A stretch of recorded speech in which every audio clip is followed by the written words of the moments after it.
debates que foram feitos pelas organizações que estão compondo o comitê. O primeiro deles diz respeito à própria forma como esse debate voltou, né, à tona, né, que tem sido o recrudescimento da repressão policial, né, a partir de uma conjuntura que revelou a possibilidade de uma nova correlação de forças políticas, né. Vocês ainda vão receber a nota, né, mas existe uma série de procedimentos policiais, né, que nós não víamos, talvez, desde o período ditatorial, né. Apreensão de livros, o enquadramento de pessoas na Lei de Segurança Nacional, a presença de agentes infiltrados da polícia, né, na organização de movimentos e atos públicos, a presença de cordões de isolamento para impedir o acesso, né, à concentração das manifestações. Enfim, são muitos os exemplos que a gente pode dar. E uma das pautas desse comitê, eu acho que é justamente a gente tentar avançar, né, num processo inconcluso de redemocratização. Atrelado a isso, né, está, obviamente, a denúncia, né, da criminalização dos movimentos sociais. Um segundo ponto, e era esse que eu, na verdade, pensava em demorar um pouco mais, aprofundar um pouco mais na fala, diz respeito à relação da polícia militarizada com a violência estrutural da política criminal. E, por fim, pela conjuntura que nós temos aqui, a necessidade de nós apontarmos, né, uma alternativa à lógica do pavor, né? Nós temos um movimento que tem crescido bastante e mobilizado muitas pessoas, né, que tem pregado a redução da maioridade penal, né, que tem falado em toque de recolher, né, que tem falado, que tem pedido, né, a presença massiva, né, da polícia nas ruas. E nós, na verdade, estamos propondo uma outra forma de sociabilidade, né, o futuro, né, se nós imaginarmos o futuro da cidade na perspectiva, por exemplo, de uma Fortaleza favorável, é um futuro bastante pavoroso. Exatamente. Bom, eu acho que o lançamento desse comitê é, na verdade, apenas o início de uma longa caminhada, né? E nós estamos abertos, né, a receber, né, todos os companheiros e companheiras que topem debater, né, a pauta da desmilitarização a partir desses elementos estruturantes, né, do nosso debate. Acho que o dia de hoje ele é, sobretudo, um chamado aos movimentos sociais para debatermos todos juntos uma proposta de reformulação do modelo de segurança vigente, né, sendo a desmilitarização um dos seus aspectos. Eu vou ler de vez em quando porque eu fico um pouco nervosa falando. A gente sabe que abordar o tema da violência, ao abordar o tema da violência, a gente entra no terreno dos legítimos sentimentos de medo e de insegurança, né? De fato, a conflitualidade social ela tem aumentado, né? Todos nós, independente da raça, do gênero, da classe social, nós temos histórias a contar sobre violências sofridas ou presenciadas, né? Algumas delas, inclusive, com um desfecho fatal. A questão, no entanto, a forma como o Estado, o que está em questão, né, é que a forma como o Estado pode e deve lidar com as conflitualidades sociais, não sendo tolerável que seja ele o autor das violências e arbitrariedades que aí sim vitimam primordialmente apenas determinados segmentos da população. A minha contribuição ela vai mais nesse sentido, né? Partindo do pressuposto de que só é possível compreender qualquer fenômeno a partir da totalidade concreta em que ele está inserido, Eu gostaria de apontar, ainda que superficialmente, né, pelo tempo de exposição, o que define alguns teóricos da criminologia crítica sobre a seletividade da política criminal e da prática policial. Em poucas palavras, isso se resumiria a essa questão. Os reais destinatários da política criminal nunca foram verdadeiramente os autores dos atos ilícitos, mas sim os tipos de autor. E nesse sentido, seria interessante a gente fazer um resgate histórico do controle punitivo da pobreza e o tratamento diferencial com critérios de raça e classe. Com relação a crianças e adolescentes, eu vou tentar fazer esse resgate muito brevemente, né, e me sinto mais à vontade no campo das políticas e da legislação direcionadas à criança e adolescente, pela minha prática profissional e pela militância nessa área. Nós tínhamos né, uma separação bem clara nos termos da lei entre os menores, que eram considerados em situação irregular, e os adolescentes. Para os primeiros, estava prevista a punição como instrumento de correção e o isolamento como ação preventiva quanto ao crime. Os operadores do direito, nesse período, eles chegaram a fazer, inclusive, algumas recomendações com vistas ao tratamento adequado desses menores. O que eu estou tentando mostrar é como a gente atualiza certas práticas e como a polícia continua reproduzindo, né, ideologias menoristas, encarceradoras, com critérios extremamente preconceituosos, né, fazendo com que a gente pague com uma violência criminal, o que na verdade se revela pela desigualdade social. Veja só o que era recomendado. Para os idiotas e imbecis profundos, os asilos privados. Para os indisciplinados, delinquentes, tarados, perversos e pervertidos, os reformatórios. Para os surdos, míopes e cegos, escolas especiais. Para os débeis, colônias agrícolas com orientação profissional.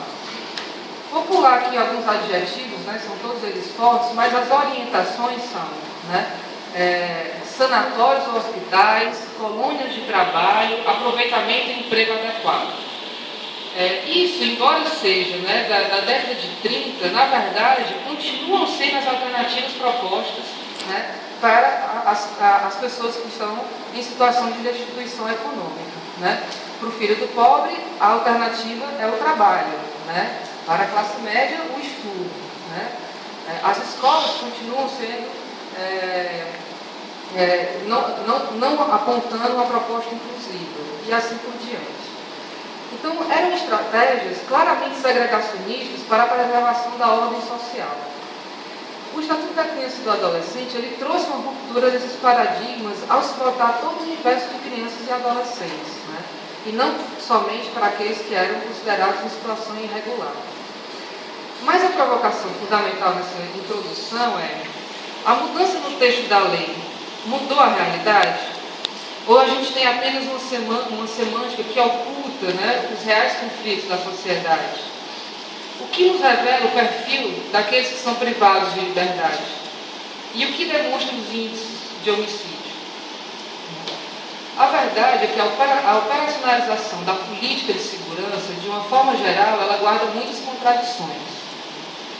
Ele se pretende um sistema igualitário, atingindo igualmente as pessoas em função das suas condutas, mas ele se concretiza de forma extremamente seletiva, atingindo apenas determinadas pessoas, integrantes de determinados grupos sociais, a pretexto das suas condutas.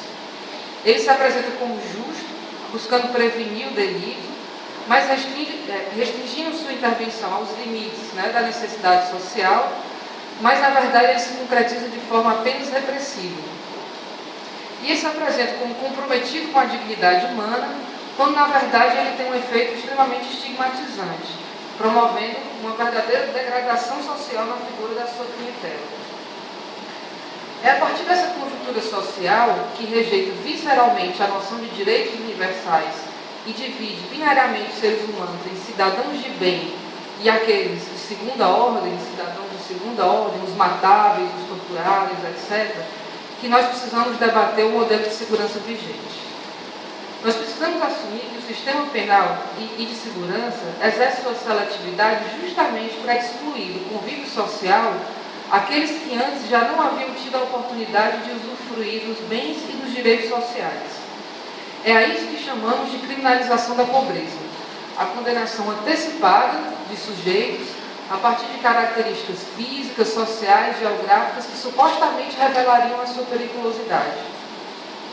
Nas palavras do Alessandro Barata, que é um dos teóricos da criminologia crítica, ao contrário da sua função declarada, isso é, diferentemente da sua ideologia oficial, o sistema de justiça criminal da sociedade capitalista serve para disciplinar despossuídos, para constrangê-los a aceitar a moral que lhes é imposta pela posição subalterna na divisão do trabalho e na distribuição da riqueza socialmente produzida.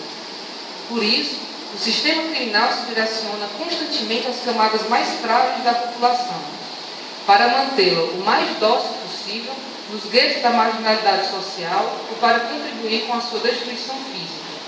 Assim fazendo, o sistema sinaliza uma advertência a todos aqueles que estão nos confins da exclusão social. Eu não gosto do termo exclusão social, mas é uma citação. A atuação das polícias, e isso guarda uma íntima relação com a sua estrutura militarizada e a sua formação bélica, tem se revelado, talvez, a mais perversa forma dessa seletividade. São muitos os desaparecidos sob a guarda do Estado, e os procedimentos de tortura parecem ter se tornado corriqueiros. Atuando como psicólogo em medidas socioeducativas, eu escutei incontáveis relatos que demonstravam essa condenação antecipada. Era principalmente a própria ação policial que produzia um lugar social daqueles adolescentes como bandidos. Eu quero citar um exemplo retirado a partir do relatório de execuções extrajudiciais, sumárias ou arbitrárias da ONU. Eu já concluí.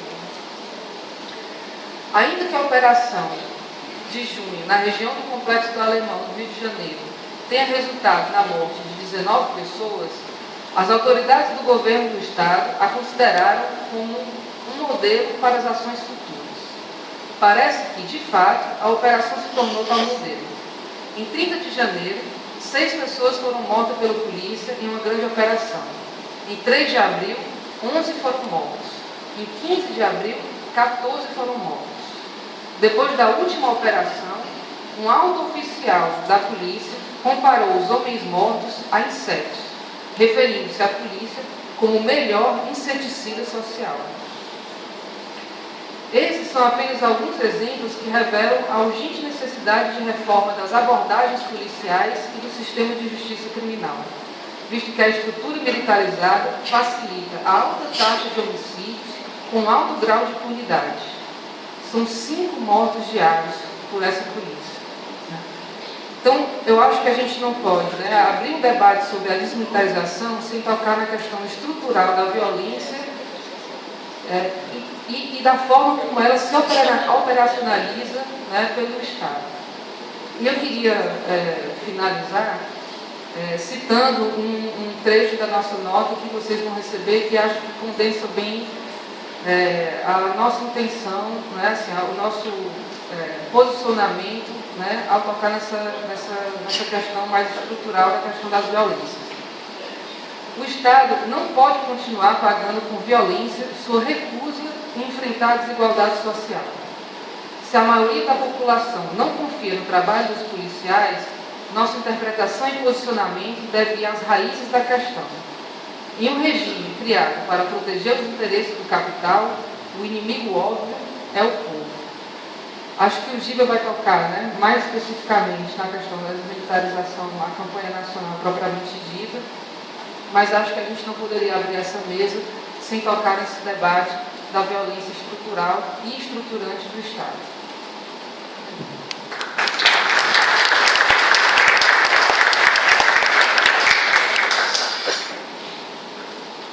Obrigado, Ana Blanca.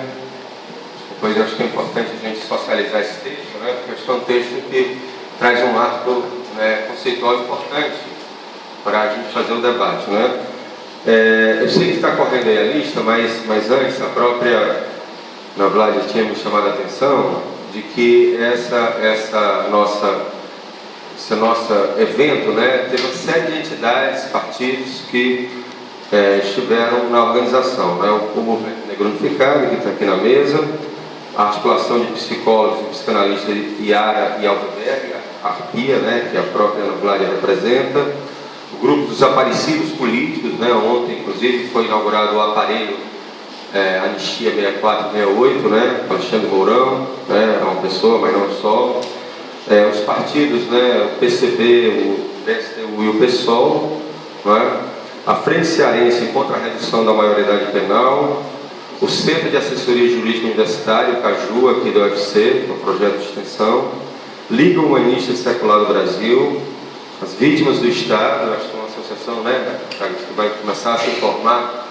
que junta também, estou vendo aí o Rafael, acho até que a Sandra, que é a mãe da Ingrid Maiara, né, lá do bairro Heller, também faz parte desse movimento, o MST está aqui presente, o Escritório Frei Tito, né, lá da Assembleia Legislativa, a Associação dos Servidores da SEMAS, a SEMAS, né? Então são essas entidades que...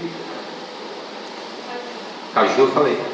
Ao SAJU, né? As torcidas organizadas. FOL, né? Que também é um projeto de extensão de assessoria jurídica popular, né? Então isso aqui foi a organização de hoje. Evidentemente que o comitê vai ser, e pode ser, e deve ser mais amplo do que isso, né? Então,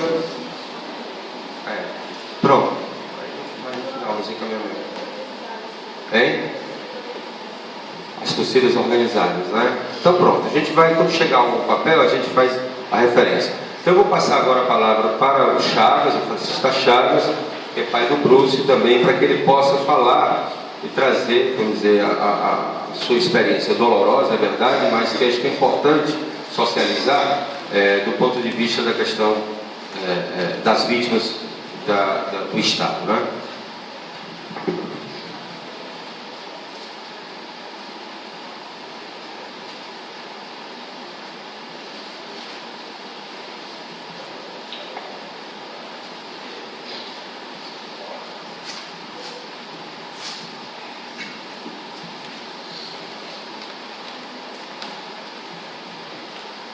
Bom, primeiramente, bom dia, né, a todos. Sinceramente, eu não queria estar representando esse lado das vítimas, mas eu acho que nenhum de vocês também gostaria de estar na posição que eu estou aqui no momento.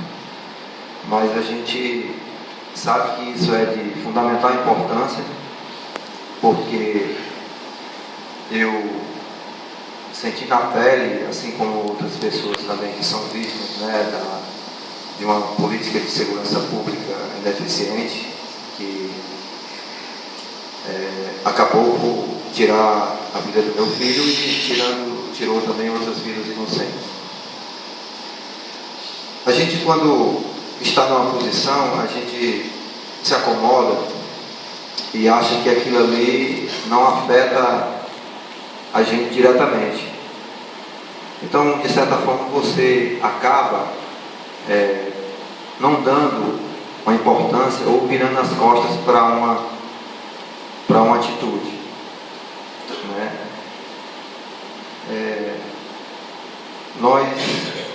Eu sinto muito, não só por mim, mas também pelas pessoas que perderam os seus filhos, perderam as suas crianças, perderam os seus parentes. E a gente fica triste porque sabe que a dor ela é grande. Mas isso não significa dizer que a gente tem que baixar a cabeça e aceitar o que é colocado para a gente, tá? Então, eu acredito que de certa forma ela me deu mais forças, tá, para continuar uma luta e procurar evitar que outras pessoas elas sofram o que eu sofro, o que a minha família sofre, né, porque é um sentimento que ele vai me levar o resto da minha vida, por ser uma perda muito grande e pelo fato de a gente perceber que o Estado ela não dá uma importância para isso. A minha a minha vinda aqui, a minha representatividade aqui, ela não é contra a polícia, tá? Porque a polícia, ela é necessária nas ruas, tá? É contra um regime autoritário e ultrapassado, tá? É contra uma formação que transforma uma pessoa, um cidadão, um pai de família, eu estou falando no caso da polícia, do policial, transforma ela também numa vítima, tá? Aqui eu quero deixar bem claro que eu não sou contra a polícia. Muitas vezes já cheguei a conversar com alguns policiais e deixei bem claro que o fato que aconteceu comigo, tá? Apesar do policial ele ter culpa, sim, ele tem que pagar por isso, mas também existe um peso muito grande em cima de uma cobrança desleal com relação ao comportamento dessa polícia perante a sociedade, tá? Nós percebemos que a maneira de abordagem numa periferia ela é uma abordagem diferenciada de uma abordagem num bairro mais de classe média alta. Então isso está claro. A abordagem feita em pessoas de cores, pessoas com trajes, digamos assim, menos caros, ela é feita também diferenciada. Bom,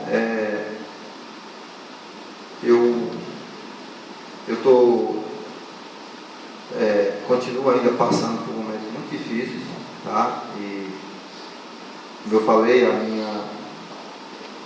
minha representação aqui, eu não gostaria que fosse dessa forma, mas ela vai ter que ser, e a gente vai ter que encarar isso de uma forma mais séria e mais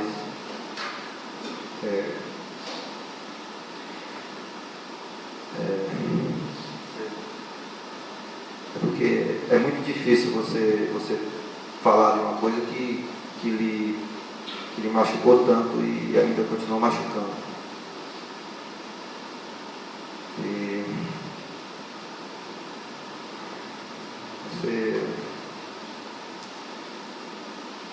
Eu não sei se eu deixei claro aqui a minha posição, mas eu queria, de certa forma, contribuir para que esse projeto, que na verdade não seria nenhum projeto, mas tende a ser, né? Que eu não gostaria, de forma alguma,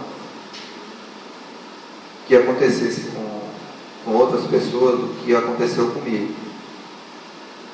Tá? Então, assim, o Estado, ele, na verdade, ele acaba sendo um pouco hipócrita quando trata da segurança pública e das pessoas.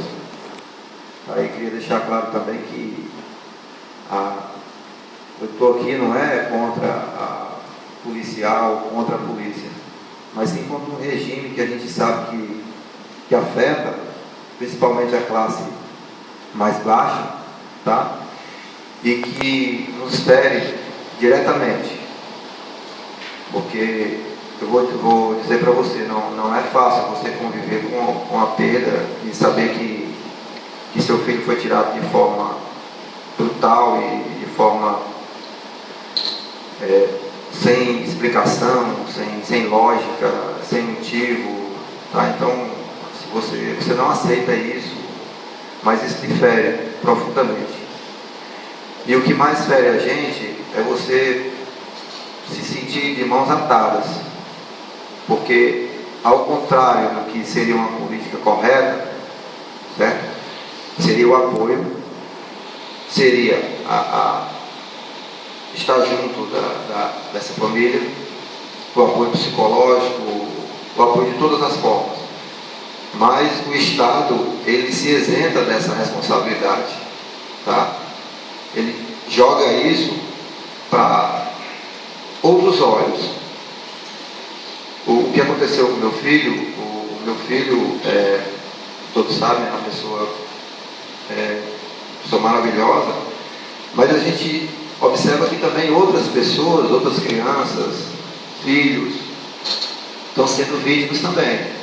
Talvez não tenha tido a mesma repercussão, não tenha sido mostrado para o Ceará, para o Brasil, o que é de fato, mas a gente sabe que essas famílias, elas estão sofrendo, e elas sabem da índole da perda que eles tiveram.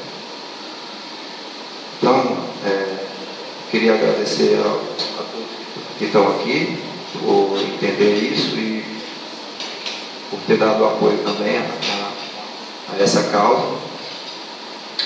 E muito obrigado.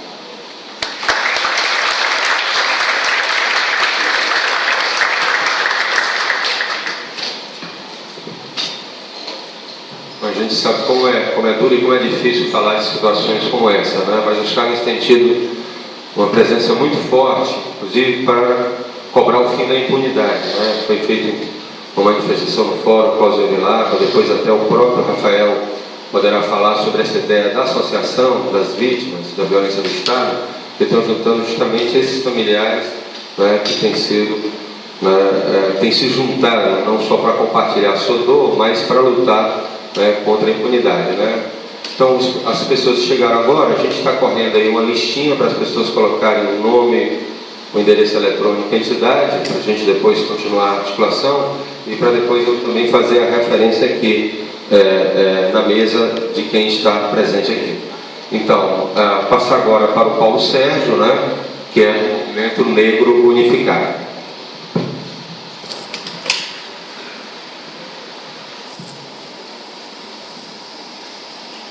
Bom dia. Bom dia. Falar da desmilitarização, uma polícia, uma estrutura como esta, é algo para muitos uma coisa nova, né? É algo para muitos uma coisa que parece tão recente, principalmente depois das ondas de junho, né? Mas nós temos que frisar que esta violência policial ela é uma estrutura não tão recente assim. E essa estrutura policial, ela não é uma estrutura simplesmente de uma questão simplesmente de classe, mas é algo infringente numa questão racial. A polícia que nós temos hoje, a estrutura que nós temos de polícia e de instituição, é uma polícia altamente racista. Os índices têm demonstrado sempre qual o maior número, ou qual o número de negros, e principalmente jovens negros, eles têm sido assassinados e eliminados no dia a dia. Certo? Eu não queria começar bem por aqui esse diálogo. Embora quando esse microfone chega, as coisas parecem que desandam. Mas eu gostaria de trazer principalmente alguns dados. O PNAD, por exemplo, um dos dados mais recentes, ele traz que a cada 3 homicídios, ou a cada 3 situações de riscos, cada 3 jovens negros, cada 3 adolescentes negros correm maior risco de sofrer um homicídio no dia a dia.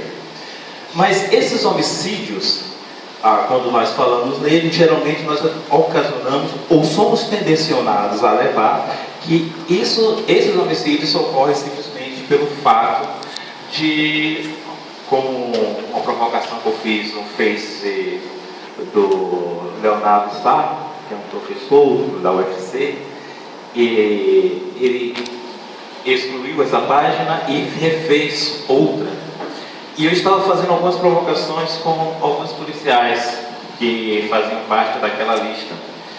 E em uma dessas provocações que eu fiz, eu falei sobre essa questão racial, que muitos de nós temos medo de falar. da polícia em relação a negros, jovens, principalmente quando esses negros são jovens ou aparentam ser jovens.